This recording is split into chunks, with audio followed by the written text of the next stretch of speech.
morning, my little Easter bunnies. We made the cake yesterday. I should have made it and decorated it yesterday, but I got sidetracked. So today I'm going to be decorating the carrot cake ready for Easter tomorrow. I have baked my cake. My cake is here. Let me just move this. So the recipe is in part one, but it's basically a big fat carrot cake that I have baked in a roasting dish, because don't put it into a round tin, we need to cut this out. And I've also made some buttercream already. So it's 250 grams of butter and 400 grams of icing sugar. And I've just beaten 7 bells out of that, and we're going to add some cream cheese into that, a big fat dollop of that. And then I've also got, to finish off our cake, I have got some digestive biscuits that I've crunched up, and I've added a bit of cocoa powder in it. You could use Oreos, you could use bourbon biscuits, you could use anything chocolatey, biscuit-wise or cookie-wise, and then just crush them up with a rolling pin in a bag, or I just use my rolling pin in my bowl.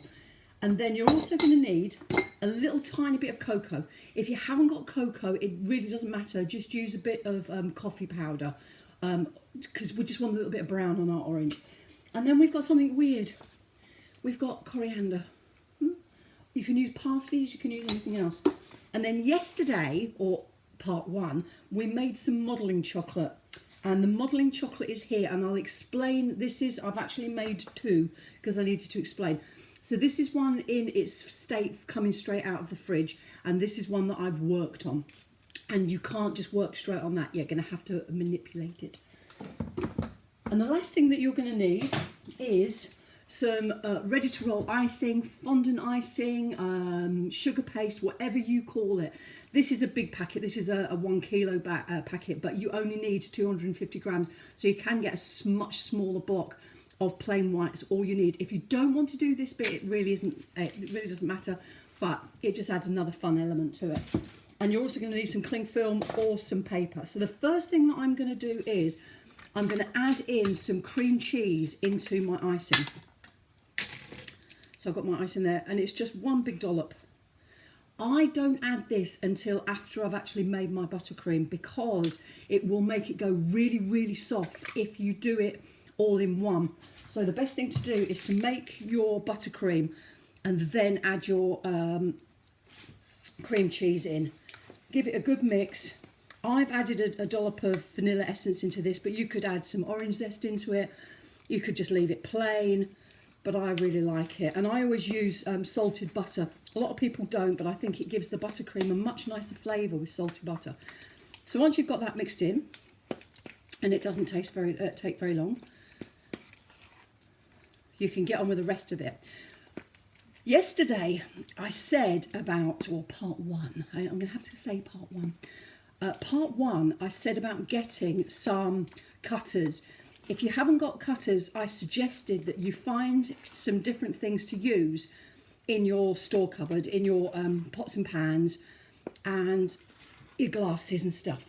So ideally, let me just wash my hands, wipe my hands. Ideally, you need a set of cutters like this. It can be plain, it can be fluted, it really doesn't matter, because we're just going to cut out. If you haven't got them, you can improvise. So I've gone through my cupboards and I found some descending sizes like this, and you can just use these to cut out. So they just go down smaller in size, okay? But ideally, use these, and this is what I'm going to use today. That's the biggest size that you'll need in, which is about a bit bigger than my hand, so that's what size. Okay. And what we're going to do is we're going to turn this carrot cake into a carrot cake. You'll see as I go along, you'll see. So what you want to do is you want to cut out circles of carrot, and I have got, hopefully you can see this, let me just move my camera back a little bit. I have got a tray that I have covered with some foil. Most people are not going to have cake boards, decorating boards, so I've just improvised, and I've put some tin foil onto a cake tray, and I'll show you this, what we're doing as I'm going on. So I'm going to do 2 of the big ones. So 2 of my big ones, cut it out, And you're just going to set them next to each other. I'll show you this bit a little bit in a minute. So 2 of the big ones, and then we're going to go down 1 size to the middle size. Ooh. This cake is lush. So 1 middle size, which goes next to it. And then we're going to go down 1 more size again.